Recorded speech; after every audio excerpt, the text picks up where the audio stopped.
အခုမြင်နေရတာကတော့ကျွန်တော်တို့ဝါသနာတူဝက်လေးတွေရဲ့နေ့စဉ်ဘဝအမှန်တရားတွေဖြစ်ပါတယ်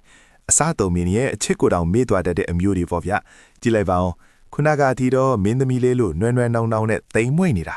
ဒါပေမဲ့ပိုက်တဲ့ကချက်ပေးတန်ကြားလိုက်ရတဲ့အချိန်မှာတော့ချိန်သိမ့်မှကြီးဝင်ပူးသွားတယ်လို့ပါပဲဟိုမှာကြည့်ဇိုးနိုင်ခရင်ဆိုတာကအပိုးသက်သက်ဖာလက်ကပိုးမြန်းနေဆိုတာဓာမျိုးကိုပြောတာဗျာဘေးကလူကကြောင်းကြည့်နေရတော့ဂယုမဆိုင်နိုင်တော့ငါးပိုက်ဝေါ်ဖို့ကပထမမင်းမျက်နာကဒုတိယဆိုတဲ့မူဝါဒနဲ့အားရပါရကိုကျုံနေလားဒါကိုကြည့်ဒီတချို့ကလည်းမေးကြလိမ့်မယ်ဘာလို့အဲ့လောက်တောင်စားနေတာလဲတဲ့အဖြေကရှင်းရှင်းလေးပါအစားတောက်ဆိုတာစားဖို့ဖန်တီးထားတာလေပြတိုက်ထဲမှာပြထားဖို့မှမဟုတ်တာအာနာစတန်ဆိုရင်တော့ဒီပွဲမှာအာနာတဲ့သူကအငတ်ပေးစိုက်မှာပဲပြုတ်